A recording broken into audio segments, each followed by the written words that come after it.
nous oriente. Tuko hapa ili kwamba Mungu atuongoze. Comme je vous avais dit, Kama nilivyowaambia, Dieu est fidèle. Mungu ni mwaminifu. Si nous gardons les choses sacrées, Dieu va nous bénir. Tukilinda vilivyo vitakatifu na utakatifu wake, Mungu atatubariki. Et si nous ne les respectons pas, Ila tusivyo iheshimu, il y aura la colère de Dieu sur nous. hasira ya Mungu itainukia maisha yetu. On peut cacher, mais on va crier un jour. Unaweza kuficha, lakini tutalia siku moja. Amen. Amen. Vous savez, Unajua, il n'y a rien de caché. hakuna kilichofichwa hapa chini ya jua, C'est pourquoi il faut aimer Jésus, il faut aimer Dieu. na hii ndio sababu inabidi kumpenda Mungu, inafaa kumpenda Yesu. Comprenez que nous sommes de passagers sur cette terre. Elimu ya kwamba sisi ni wapita njia hapa chini ya jua. Un jour, nous passerons, nous serons pris dans ce monde. Sote tutapita, hatutakuwa katika ulimwengu huu tena. C'est pourquoi il faut bien préparer Hii ndio sababu inabidi kuandaa vizuri notre éternité. maisha yetu ya milele. La fois passée, on a parlé tant de choses que je ne vais pas résumer tout. Mengi ambayo sitayarudia kwa ujumla. Nous avons parlé du renouvellement de l'intelligence. Tulizungumzia upya wa akili. Nous avons dit que c'est un acte de changement de schéma de pensée de l'homme aux pensées, à s'adapter aux perspectives de Dieu. Nikasema ni mabadiliko ya fikra na mawazo ya mwanadamu ili yaambatanishwe na mawazo ya Mungu. L'homme doit être à mesure de voir le mal et de le dire mal.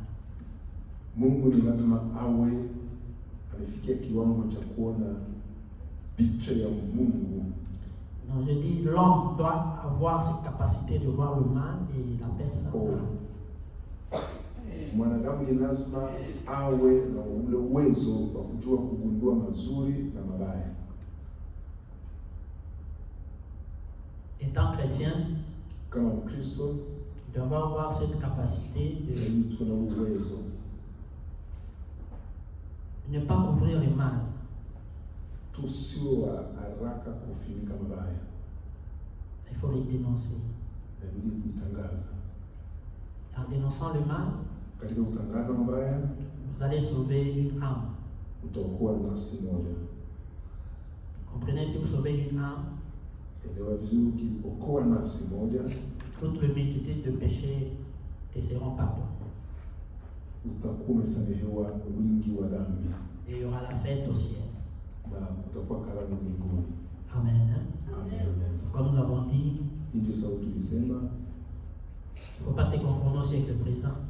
tusiambatanishwe na karne ya sasa, Nous devons être renouvelés par le renouvellement de l'intelligence. tusifanishwe na ulimwengu, lakini lazima tufanye upya wa akili. Jésus a dit, ma maison sera appelée la maison de prière. Yesu alisema nyumba yangu itakuwa nyumba ya maombi, itaitwa nyumba ya maombi. C'est-à-dire, si nous sommes ici, nous sommes dans la maison de prière. Nikisema tukiwa hapa tu katika nyumba ya maombi, Et nous devons nous conformer à la volonté de Dieu. na lazima tuambatanishwe na mapenzi ya Mungu, Et c'est ce qui va nous donner la force et attirer la bénédiction dans nos vies. na hii ndio inatupatia nguvu na kuvutia baraka katika maisha yetu. Mais si nous n'arrivons pas à suivre sa volonté, Ila tusipofikiria kiwango cha kufuata mapenzi yake, parce que souvent on a toujours l'habitude de dire, je ne veux pas qu'on me voie mal. sababu kila wakati tuna tabia ya kusema sitaki wanione vibaya, Je veux être vu bien par tout le monde et agréé par tout le monde. nataka niwe sawa na watu wote na kukubaliwa na watu wote. C'est bien. Ni sawa. Mais les gens là, que tu veux être agréé par ces gens, ils vont changer de position à tout moment.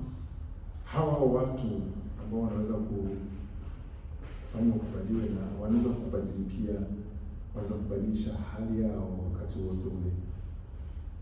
C'est pourquoi je vous avais enseigné sur soyez prudents comme les serpents.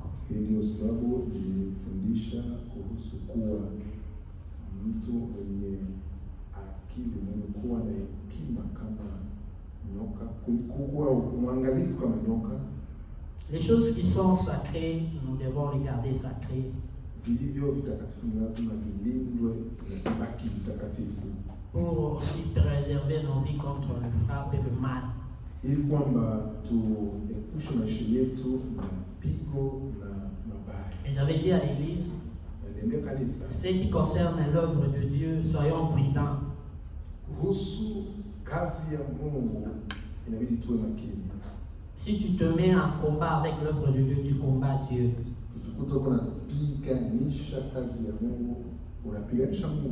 Et comme toi tu te mets en guerre contre Dieu, Dieu va s'en charger de toi. Amen. Dieu lui-même va s'en charger de toi. Et ça ne sera pas bien. Vous savez, tu peux souffrir intérieurement. Un jour tu vas crier. Ça casse, ça déborde ici là. Tu vas crier. Parce que c'est déjà ici. Pourquoi? Il y a des choses qui nous arrivent dans la vie. Dieu est en train de nous avertir. Mais parce que nous sommes incrédules, nous continuons sur le même chemin. Étant incrédules, les histoires que nous sommes en train de rencontrer sur notre chemin, nous voyons que ce sont les combats. Tout n'est pas combat. Tout n'est pas combat. Il y a des choses que Dieu lui-même s'en charge de toi. Il y a des choses, c'est pas les démons. Mais c'est Dieu lui-même qui s'en charge. Parce que tu n'as pas sanctifié son nom. Amen. Quand tu ne sanctifies pas les noms de Dieu, tu auras toujours des problèmes. C'est pourquoi moi j'ai opté de dire la vérité. Amen. C'est la vérité sauve. La vérité guérit. La vérité ouvre les portes. Les mensonges ne va détruire. Amen. Les mensonges détruisent. Pour nous étant les enfants de Dieu, nous sommes appelés à parler la vérité. On dit de ne pas nous conformer au siècle présent. La conformité aujourd'hui, c'est presque en toutes choses.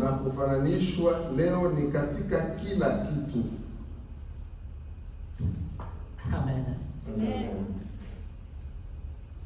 Nous devons avoir un modèle étant des enfants de Dieu.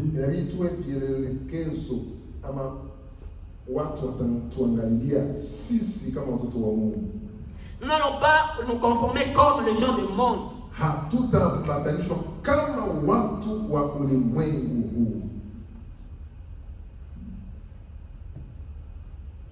À ce même qui concerne nos habillements. À ce même qui concerne notre attitude. Nous n'allons pas nous conformer au siècle présent.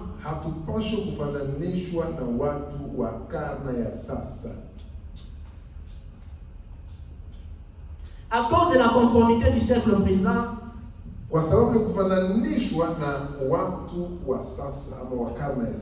beaucoup ont perdu leur vie aussi.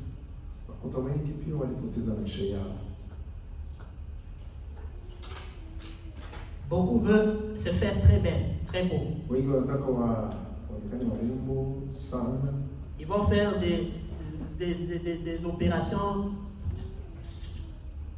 esthétiques. Kuna wengine ambao walijaribu kujiondolea viungo, kuviongeza na kuvipunguza vya mwili wao. Les Anglais appellent plastic surgery. Waingereza wanaita plastic surgery. BBL. Kama ni BBL zenu zile tujue. Niko sawa? La conformité. Plastic surgery. Kufananishwa. Les autres vont acheter ce qu'on appelle les tailles. Il y a des histoires qu'on vend pour les femmes comme taille. Donc, c'est-à-dire tu veux corriger Dieu qui t'a créé, tu vas acheter les tailles. Donc on te voit que tu as des tailles. Et si je parle de la parole de Dieu, avant que j'aille dans le message. La conformité. Vous allez acheter des tailles. Pour que tu sois, c'est déjà l'envie. C'est déjà un péché. Tu dis à Dieu, je ne suis pas content de la façon que tu m'as créé.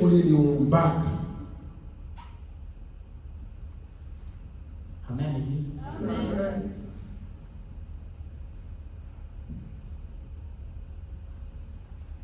La conformité.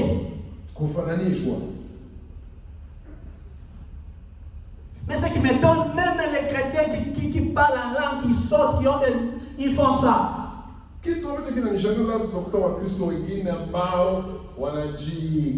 Attention, même les mamans, parce que au juste, alléluia, au juste où part le monde.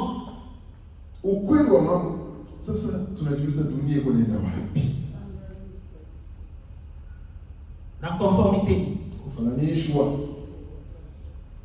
La beauté que tu fais là, ça ne suffit pas, il faut l'acheter, la rajouter.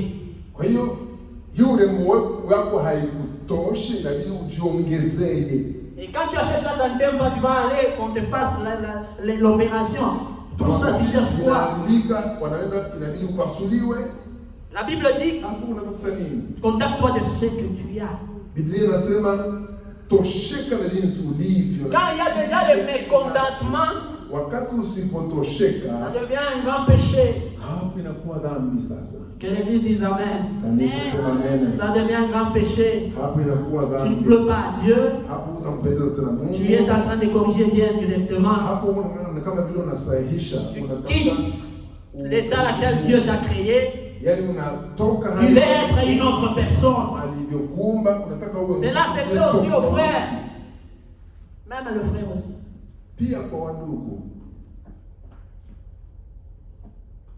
Regardez comment le monde d'aujourd'hui est. Moi, nous vous conseillons chaque fois d'aimer Jésus.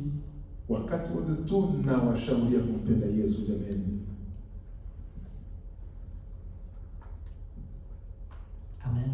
Amen. Quelqu'un qui est comme moi, mais comme ça, aller chercher les histoires, porter, devenir comme ça. Ça va m'aider à quoi? Je suis même, c'est de la même manière que Dieu m'a créé, je reste comme ça.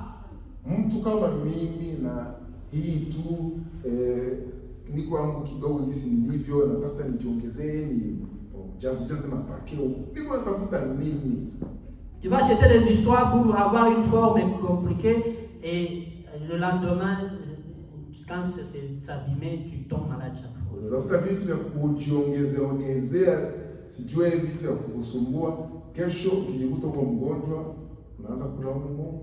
Ça, c'est la conformité. C'est ce que l'apôtre Paul dit. Ne vous conformez pas au siècle présent. Nous ne pouvons pas faire ce que les autres font. Nous devons nous aimer de la manière dont Dieu nous a créés et être joyeux de ce que nous avons. Amen. C'est ça la parole de Dieu. Nous sommes dans Psaume 133. Celui qui trouve nous lit en swahili et en français.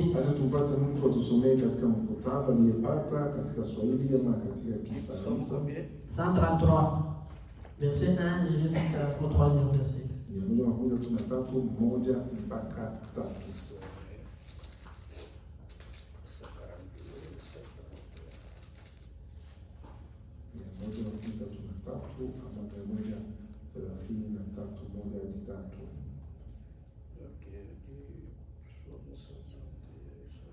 133 combien?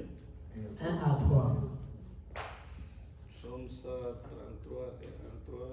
Psaume dit ainsi: Cantique des degrés de David, voici, ô qu'il est agréable et qui est doux pour des frères de demeurer ensemble. C'est comme l'huile précieuse qui, répandue sur la tête, descend sur la barbe et sur la barbe d'Aaron et qui descend sur les bords de ses vêtements.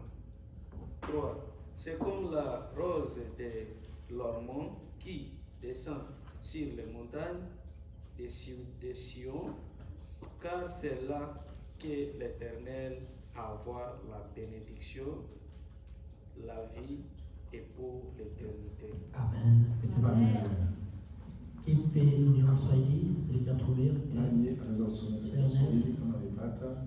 Some Asante Zaburi, Ines. Zaburi 33 mstari wa kwanza mpaka 3 nasema, tazama jinsi ilivyo vema na kumpendeza ndugu wakaa pamoja kwa umoja. 2 nasema ni kama mafuta mazuri kichwani ya shukayo ndevu za Haruni yashukayo mpaka upindo wa mavazi yake. 3 inasema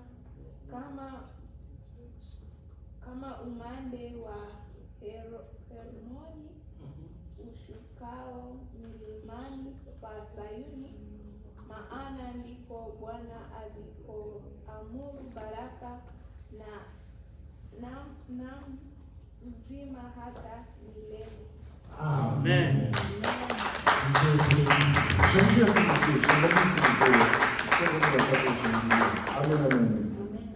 Dans la maison de la prière, Katika nyumba ya maombi il y a ce qu'on appelle l'unité d'esprit. kuna kitu kinachoitwa umoja wa roho. Ici, David est en train de dire, Hapa Daudi anasema, voici tazama qu'il est agréable ilivyo kupendeza et doux tena bora pour le frère de demeurer ensemble. kwa ndugu kukaa pamoja.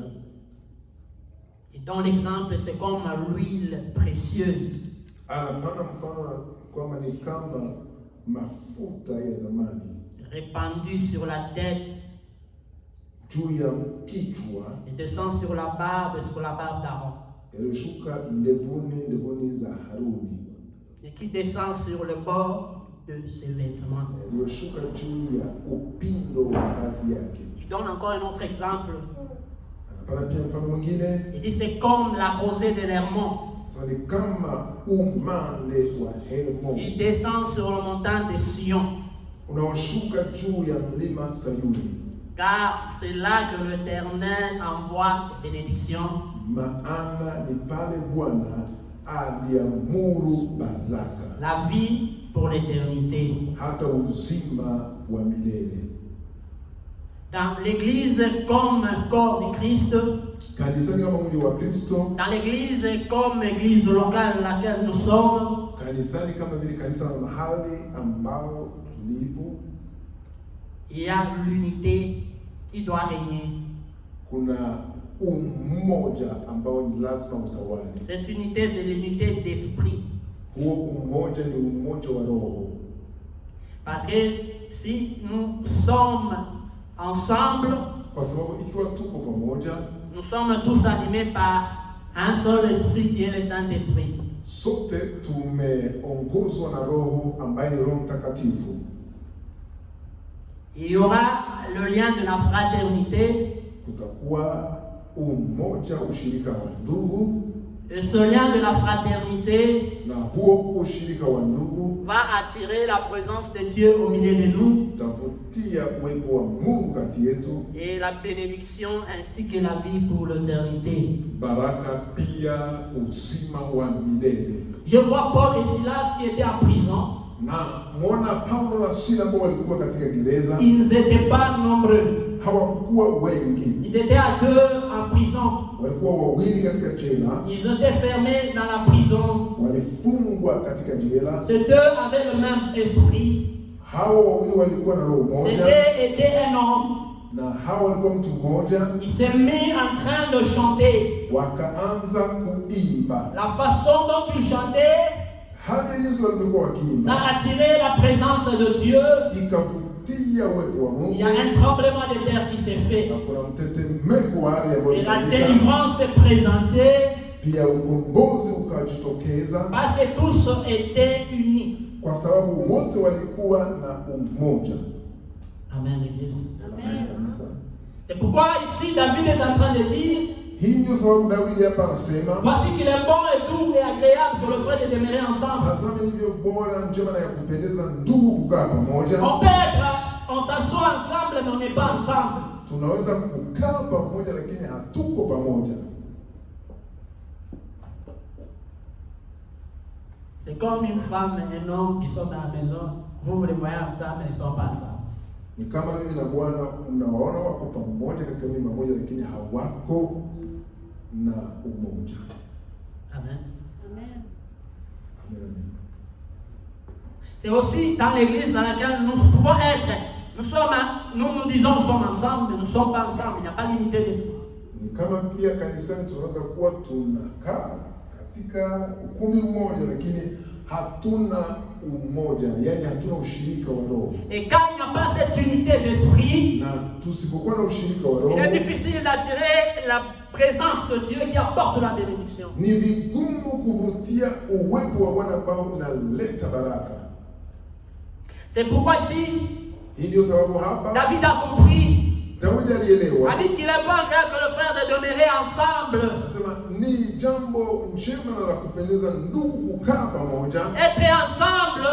kuwa pamoja, Et parce que quand on est ensemble, maana tukiwa pamoja on va faire trembler les choses parce qu'il y a l'unité. na kwa mmoja tunaweza kufanya mlipuko na mtetemeko wa vitu, kwa sababu kuna ushirika. La cause qui n'attire pas la bénédiction dans nos vies, Na sababu ambayo haivutie baraka katika maisha yetu, parce que nous n'avons pas l'unité d'esprit. kwa sababu hatuna ushirika wa roho. Amen. Amen. Et quand nous ne sommes pas unis Na tusipokuwa na umoja dans l'esprit, katika roho, il est difficile ni vigumu d'attirer la bénédiction. kuvutia baraka za Mungu. Dieu ne descend pas là où il n'y a pas l'unité. Mungu ashukaki kwenye Dieu ne fait pas descendre sa bénédiction là où il n'y a pas l'unité. Mungu hawezi kushusha baraka zake mahali ambapo hakuna umoja. Oh, là où il y a l'unité, Au mahali ambapo l'Esprit de Dieu domine. roho wa Mungu anatawala, Dieu règne Mungu anatawala et il amène la bénédiction. na anashusha baraka.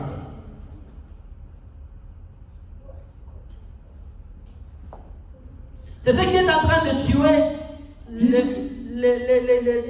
les églises, qui est en train de tuer même les familles. Hii ndio kunaua makanisa hata na jamaa.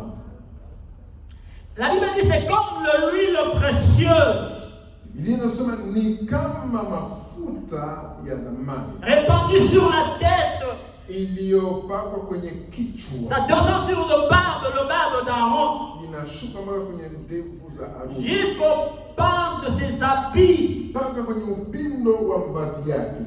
C'est comme de la rosée de l'Hermon Ni kama umande unaoshuka kwenye qui descend vers Sion. inayoshuka mpaka kwenye mlima wa Sioni. C'est par là que l'Éternel Hapo ndipo Bwana wa milele ordonne la bénédiction, anaiamuru baraka, la vie uzima pour l'éternité. hata wa milele. La bonté de l'unité et de la fraternité. Uzuri wa ushirika katika roho pia na umoja C'est premièrement quand on a un même esprit. ni kwanza wakati watu wanakuwa na roho moja, Parce qu'on ne peut pas être dévoué à l'œuvre de Dieu pendant qu'on n'a pas le même esprit. kwa sababu huwezi kujitoa katika kazi ya Mungu tusipokuwa na roho moja. C'est quand on a le même esprit. Ni wakati tunapokuwa na roho moja, Et cet esprit met en nous le lien de la fraternité. na ule umoja unaweka ndani yetu ushirika wa undugu. Et en cela, Na hapo sasa nous allons commencer à vivre la main de Dieu. tutaanza kuishi mkono wa Bwana siku baada ya siku. Mais quand il n'y a pas cette unité d'esprit dans la maison de Dieu, ila ushirika ule na roho hiyo isipokuwa katika nyumba ya Mungu, on ne peut pas tirer la bénédiction de Dieu. hatuwezi kuvutia baraka za Mungu. Mais là où il y a l'unité d'esprit, Ila mahali palipo ushirika wa roho, il y a la clarité des paroles. kuna uwazi wa maneno.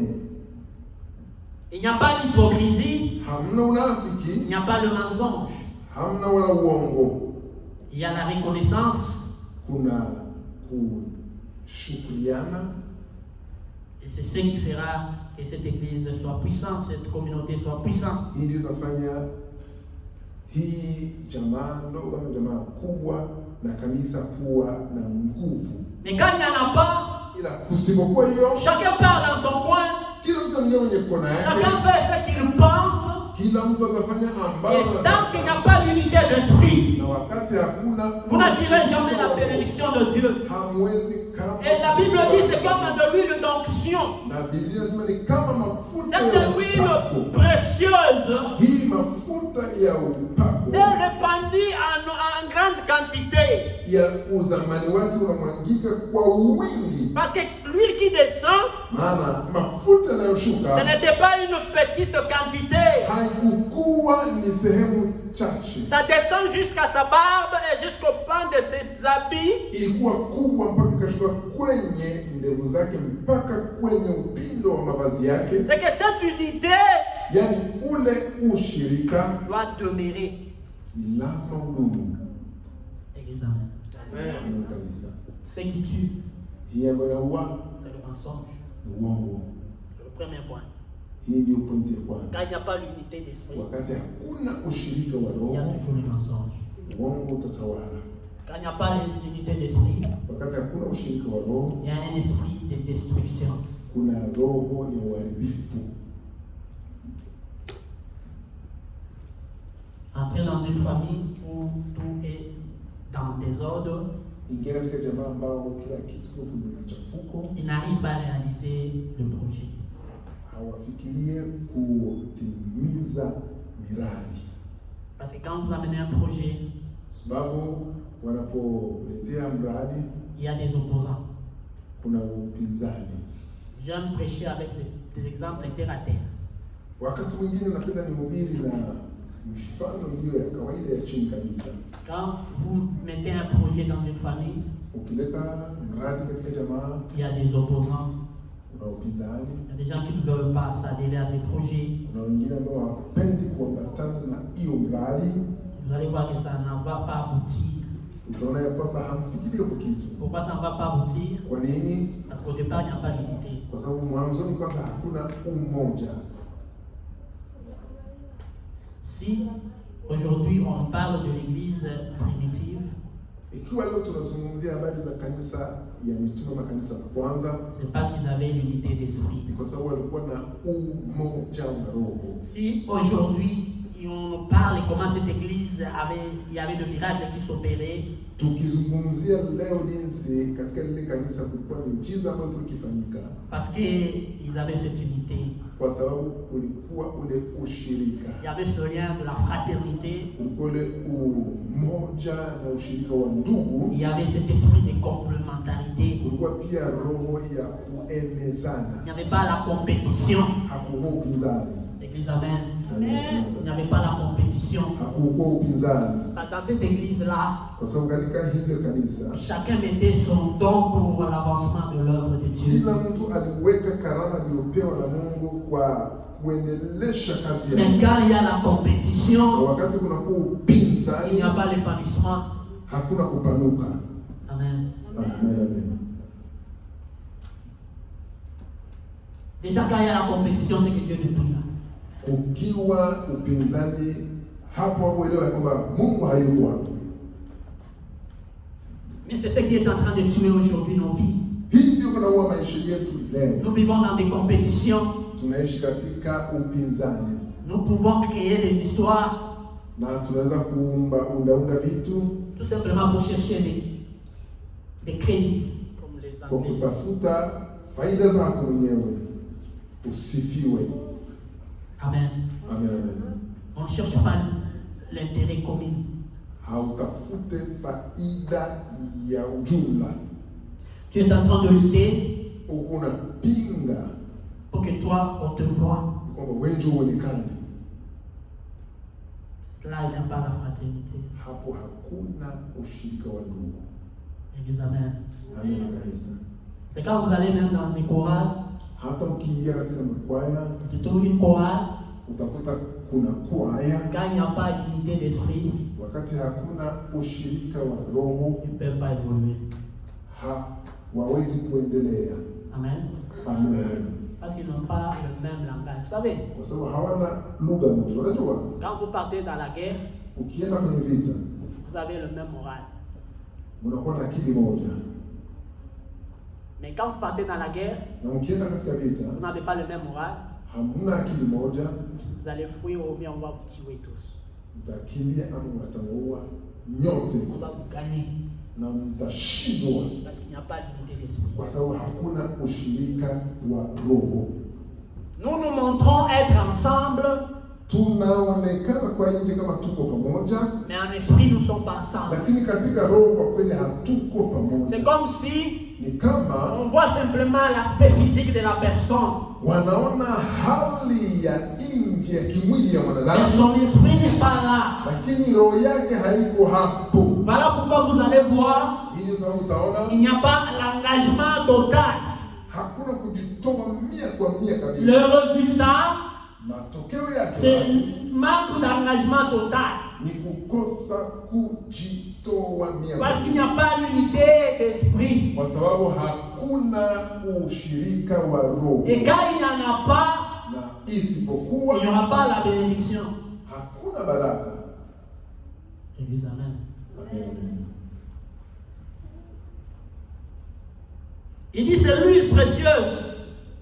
Wanasema ni mafuta ya damani. Mais quand nous allons voir la composition de cette huile, na ukiangalia jinsi imeundwa hiyo mafuta, cette huile avait hiyo mafuta ilikuwa un bon odeur. Na harufu nzuri. Parce que la Bible dit il y avait l'aromate, il y avait le myrrhe, c'est-à-dire ce sont les fleurs qu'on utilisait pour fabriquer le parfum. Cette huile avait de bonnes odeurs. Kulikuwa ugumba, kulikuwa manemane, kulikuwa harufu ambayo walikuwa wanaunda vitu vya zuri vya kupatia harufu nzuri. Et quand ça descendait, ça donnait le vrai odeur, la fraîcheur. Hiyo ndio sababu ilipokuwa ikishuka ilikuwa ikitoa harufu nzuri ya ambayo inafurahisha, inavutia. Et c'est ce qui doit se faire dans la maison de Dieu. Na hii ndio inabidi ifanyike katika nyumba ya Mungu. Afin que tous nous soyons animés d'un même esprit. Ili kwamba sote tuweze kuongozwa na roho moja. Pour attirer la bénédiction de Dieu. Kuvutia baraka za Mungu. Mais quand chaque fois nous voulons, ila kila wakati tunapokuwa tukitaka nos propres intérêts, faida yetu sisi wenyewe, à chaque fois nous voulons, kila wakati tunataka qu'on voit, watuone sisi, il est difficile d'attirer la bénédiction. Ni vigumu kuvutia baraka. Pour que Élie, ili kwamba Elia implore le feu, alike moto, il devait construire l'autel. Ilibidi ajenge kwanza madhabahu. Mais il est allé ramasser, il a envoyé pour qu'on amène 12 pierres. 12 pierres. Fanya kwamba tume watu wamletee mawe 12. Quand Israël traversait le Jourdain, Israeli ilibidi vuke ngambo ya Yordani. Au temps de Josué, wakati wa Joshua, on a pris 12 pierres. Wakachukua mawe 12. On a dressé l'autel dans l'eau, la place qui était sec. Wakatengeneza madhabahu katika maji. C'était le symbole de l'unité. Ilikuwa ni alama ya umoja. Cela représentait un seul peuple. Ambayo inaonyesha, inawakilisha mtu mmoja. nous partons dans la guerre, ila tukienda kwenye vita, chacun avec son cœur, kila mtu na roho yake, chacun avec son esprit, kila mtu na akili nous n'allons yake, pas réussir. hatuwezi kufaulu. Parce que dans une maison, Kwa sababu katika nyumba, et pour construire une maison, kwa kujenga on ne nyumba, peut pas avoir 2 ou 3 architectes. haiwezekani kuwa na engineers wawili ama watatu. N'est-ce pas vrai? Hivyo, Amen. amen. Mais si dans une maison, Ila katika nyumba, et tous veulent être architectes, wote wanataka wawe wa engineers dans un même projet, viongozi kwenye mradi il y mmoja, aura toujours des complications. kutakuwa mchanganyiko Parce qu'il n'y a tu, pas un maître de ce projet. kwa sababu hakuna mkubwa wa hiyo mradi. C'est ce qui amène les désordres aujourd'hui, Hii ndio inaleta machafuko qui ne nous apporte pas la bénédiction de Dieu. na haitulete baraka za Mungu, Parce qu'il n'y a pas l'engagement. kwa sababu hakuna kujitoa. Il n'y a pas cette offrande, ce sacrifice que nous offrons à Dieu. Il n'y en a pas. Hakuna hiyo sadaka ambayo tunaitoa kama dhabihu kwa Mungu, haipo. Cette huile-là représente l'esprit. Hii mafuta inaonyesha pia roho. Avant, c'était un souverain sacrificateur qui est le type de Christ. Haruni alikuwa kuhani mkuu wa aina ya Kristo. Si réellement nous sommes ensemble Kama kwa kweli tuko pamoja en Christ, ndani ya Kristo, on va voir le lien de fraternité en nous. ni lazima kuwaone ushirika wa ndugu ndani yetu, Et ce qui apportera la bénédiction. na hii ndio italeta baraka. Mais quand cela n'est pas dans nos vies, Na hiyo isipokuwa katika maisha yetu, on ne verra pas la bénédiction. hatutaona baraka. On va crier la bénédiction, Talalamika on ne baraka, vivra pas cela. hatutaiishi. Le grand problème, Shida c'est kubwa à nous de retourner à Jésus ni sisi et kurudia d'être animés d'un même esprit. na kusukumwa na roho. Quand nous allons fléchir les genoux pour prier, Piga magoti kwa Dieu va nous écouter. Mungu Parce que la Bible dit ceci. na Biblia inasema hivi, Si 2 ou 3 se réunissent en son nom, il est là. wawili ama watatu wakiungana kwa jina lake iko hapo. S'ils s'accordent pour demander quelque chose, Wakielewana kwa kuomba kitu kimoja, c'est-à-dire avoir un même esprit, yani kuwa na roho une moja même pensée. na wazo Et mamoja, quand ils demandent ça, na wanapoomba je les donnerai. Mungu atapea. La force est dans l'unité. Na nguvu katika umoja jamani. Amen. Amen, amen.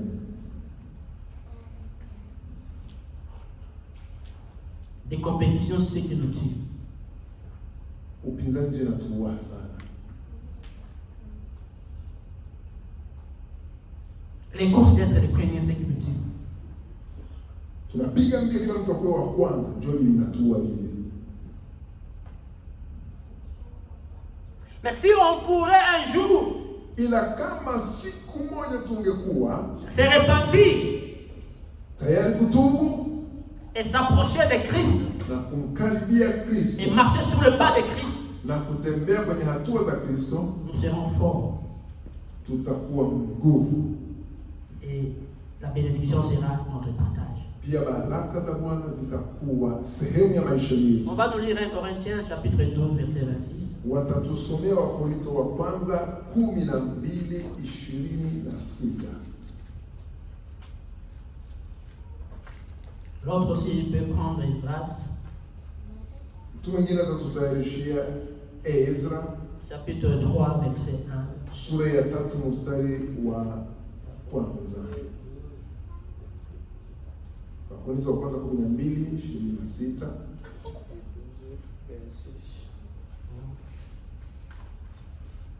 Lisons 1 Corinthiens 12, 26. Et si un membre souffre, tous les membres souffrent avec lui. Et si un membre est honoré, tous les membres se réjouissent avec lui. 27. C'est ma 26. Okay. Amen. Amen. Alors, celui qui trouve un soleil, que s'il te plaît. Anayepata katika Swahili atusomee tafadhali.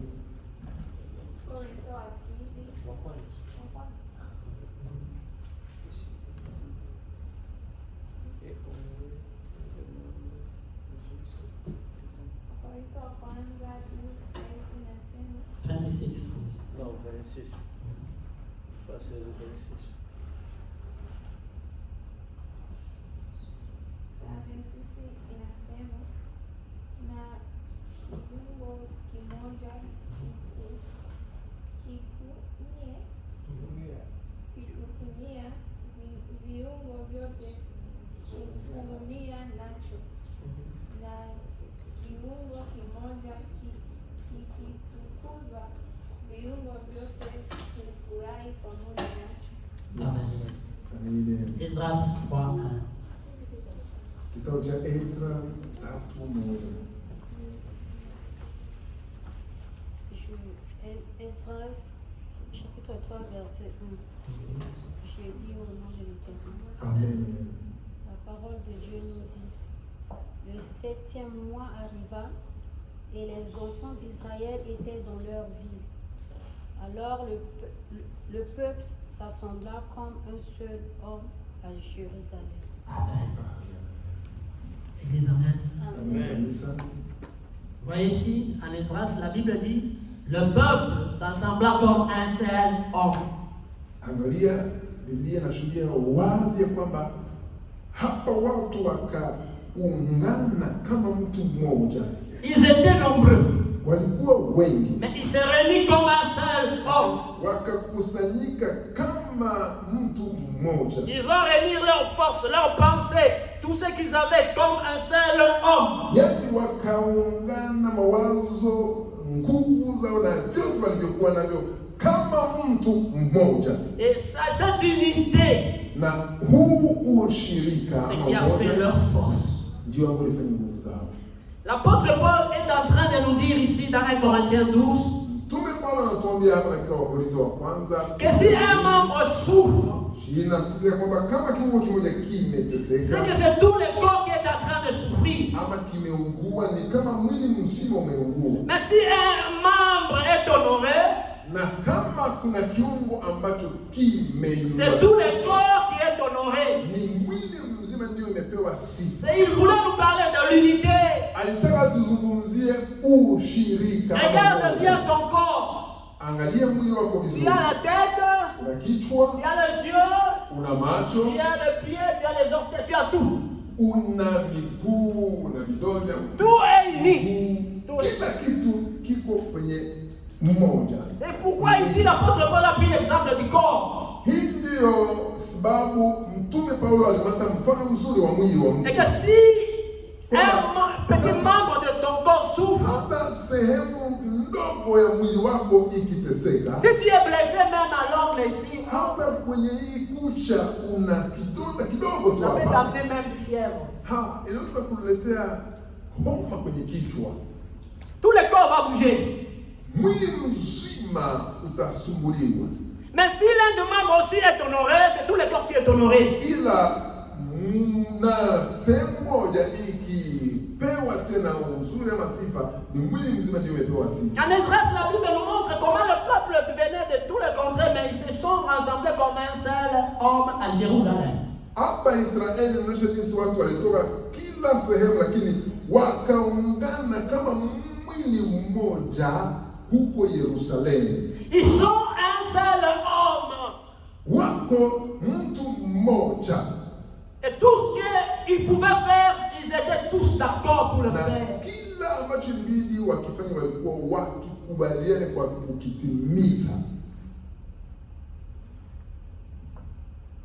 L'Église est en train de souffrir, le monde souffre aujourd'hui, nos familles souffrent aujourd'hui, nos communautés souffrent aujourd'hui parce qu'il n'y a pas l'unité de ça. Kanisa kunateseka leo, jamaa zinateseka, jamii zinateseka, nchi zinateseka, ni kwa sababu hakuna ushirika pamoja. Mais l'unité d'abord d'esprit. Umoja kwanza wa roho. Nous sommes remplis de pharisiens. Tunajaza mafarisayo na makanisa. Amen. Amen. Et tant qu'il y a tant de gens qui vivent avec beaucoup d'hypocrisie, Na kama bado kungali wengi ambao wanaishi bado na unafiki, il n'y aura pas la bénédiction. hapo baraka za Mungu.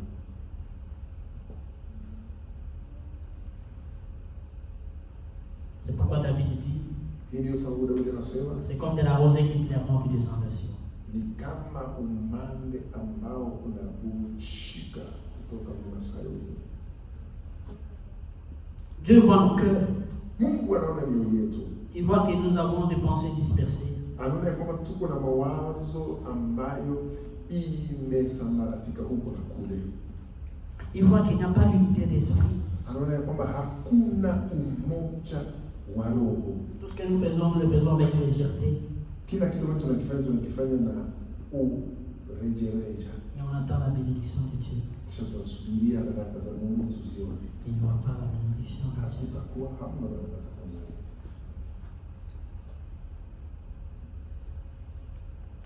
Écoute bien aimé dans le Seigneur. Sikiliza upendo katika Bwana. Chacun de nous est important dans la place à laquelle Dieu l'a établi. Kila mmoja wetu ni wa muhimu sana mahali ambapo Bwana alimweka. Si seulement nous serons un seul homme. Kama tutakuwa tu mtu mmoja. Je ne voulais pas faire entrer l'église dans la prière pendant qu'on n'est pas un seul homme. Sitaki niingize kanisa katika maombi ya kuwa naona bado tutakuwa mtu mmoja. Mais si on est un seul homme, Ila tukiwa mtu mmoja, on va fléchir les genoux. tukipiga magoti, On va prier le Seigneur. kuomba Mungu. Le Seigneur va nous écouter. Bwana Le atatusikia. Seigneur va nous bénir. Bwana Il va ouvrir les portes. atafungua Il va nous milango bénir.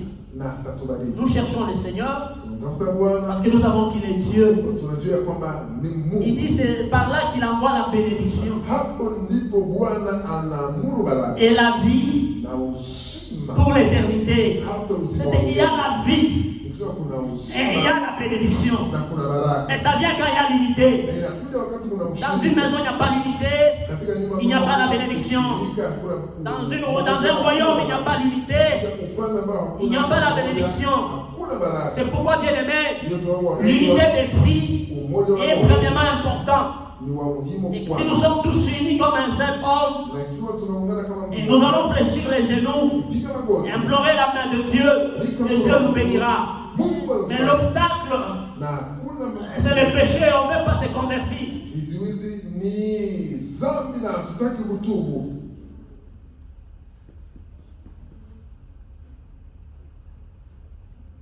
1 Pierre chapitre 2 verset 5, c'est mon dernier verset. Waraka wa kwanza wa 5, tafadhali waraka wa kwanza wa Petro Chapitre 2 verset 5. 2:5.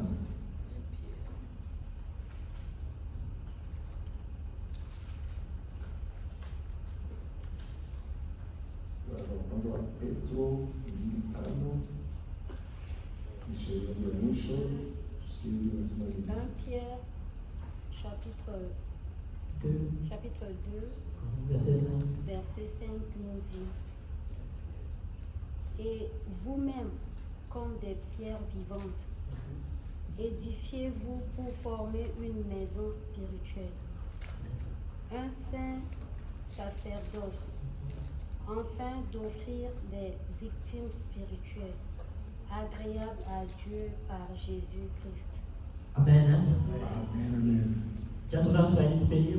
Umepata katika Kiswahili unaweza kutusomea dada?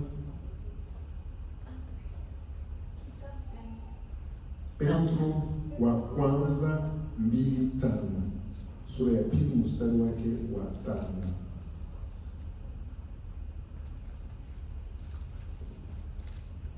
Anasema Mhm. ni nini nani kama mawe yaliyo hai, mmetengwa muwe nyumba ya Roho, ukuhani mtakatifu, mtoe dhabihu za Roho zinazokubaliwa na Mungu kwa njia ya Yesu Kristo. Amen. Amen. C'est le dernier verset que je vais expliquer, je termine par. Ni sheria ya mwisho, acha nifasirie nimalizie hapo.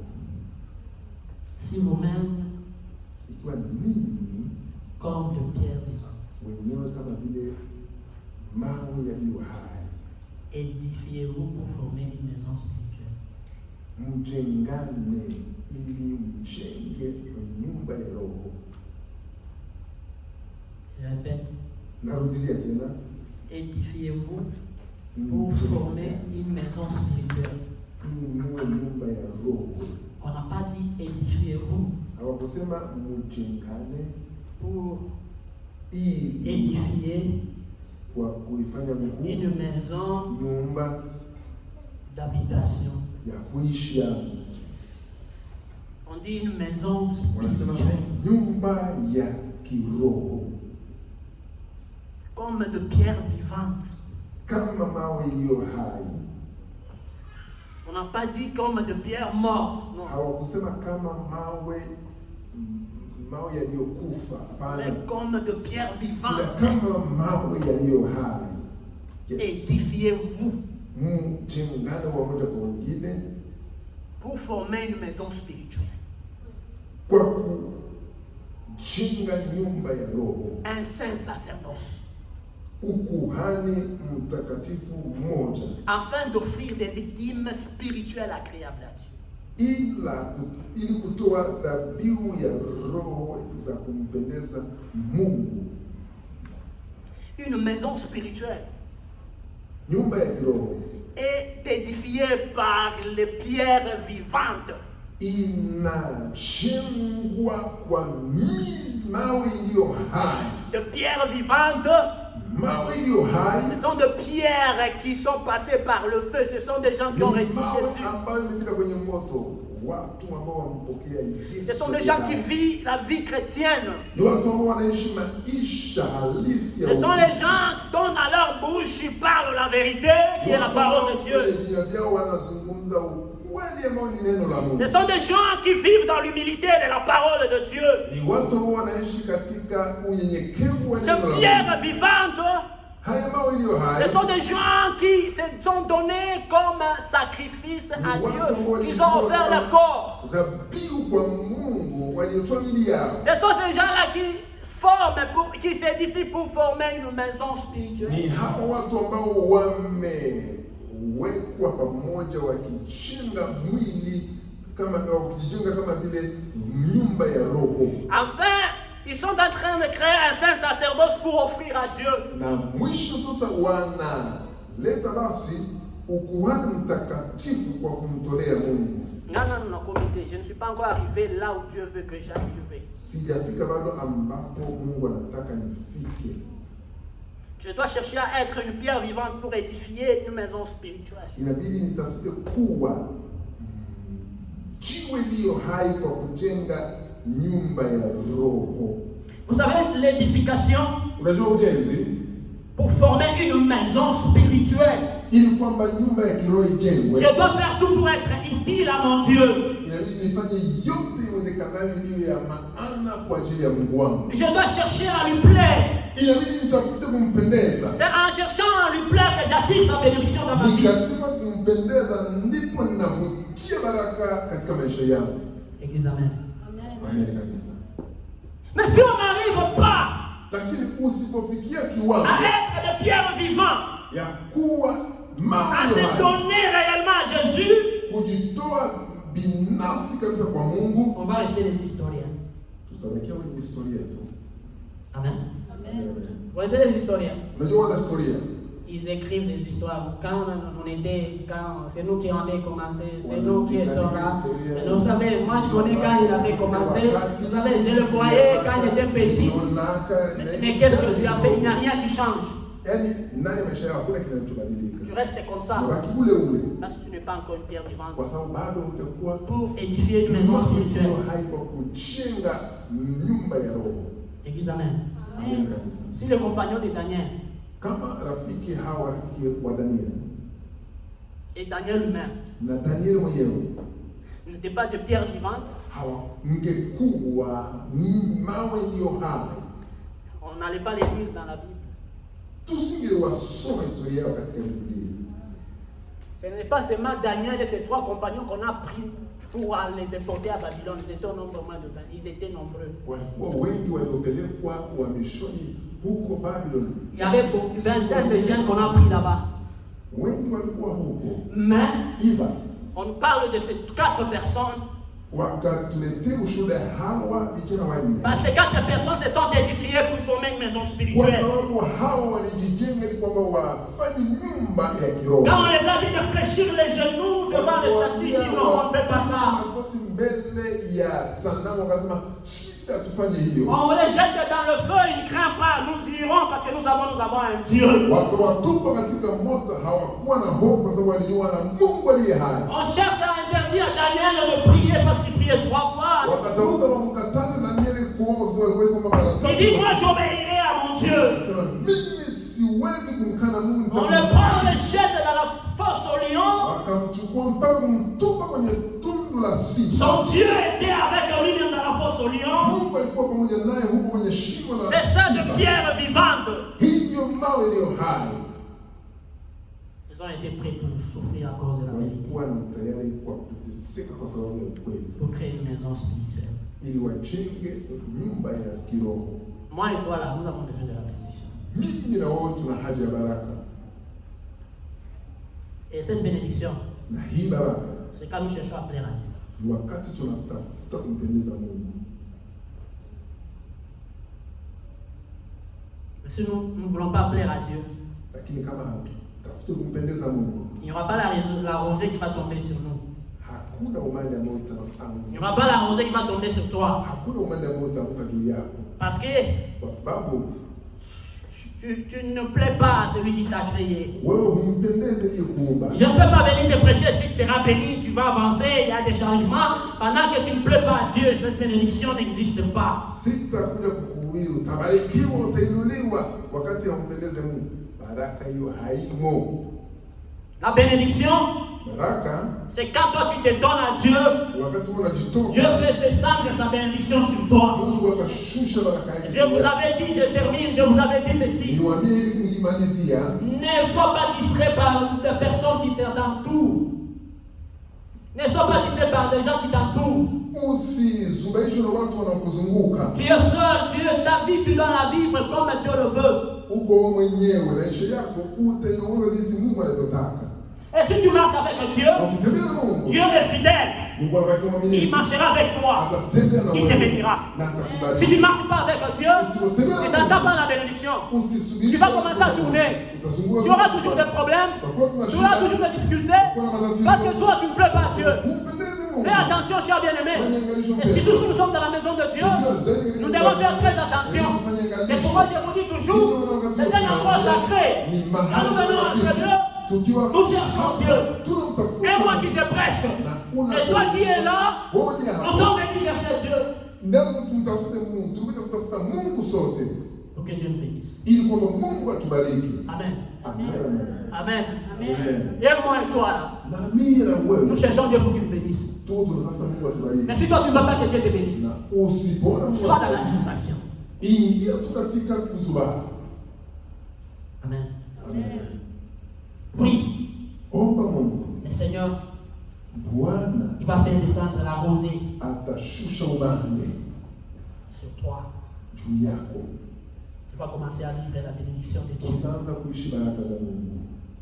Parce qu'il a dit, nul ne se présente devant toi pour t'aider.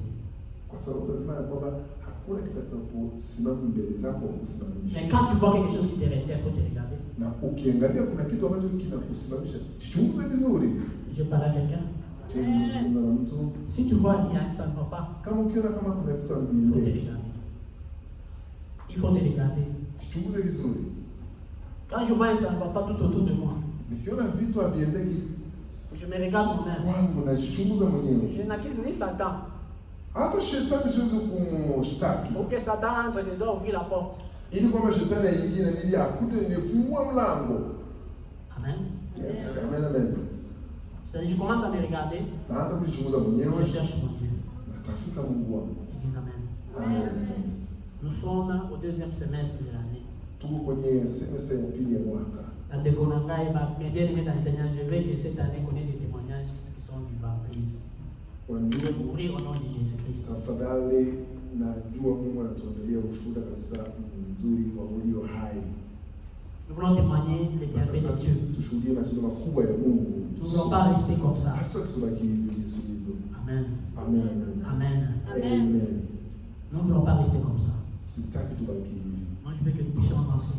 Nataka tusonge mbele pamoja. Que ce soit nos vies, Iwe maisha yetu, que ce soit l'église, iwe que kanisa, nous puissions avancer. tusonge mbele. Que Dieu nous bénisse. Mungu atubariki. Qu'on ait des biens. Amen. Na tupate mema. Amen. Amen, amen. C'est ce qui est important. Iliyo ya On ne muhimu. doit pas rester ainsi. Hatuwezi kubakia hivi. On doit vivre la main de Dieu. Ili tuishi mkono wa Bwana. Vivre la main de Dieu, Na kuona mkono wa Bwana c'est être ensemble dans l'unité ni kuwa pamoja katika umoja et parler la vérité. na kuambiana kweli. Quand tu vois ton frère Ukiona ndugu yako en train de pencher, en train d'aller faire du mal, sauf.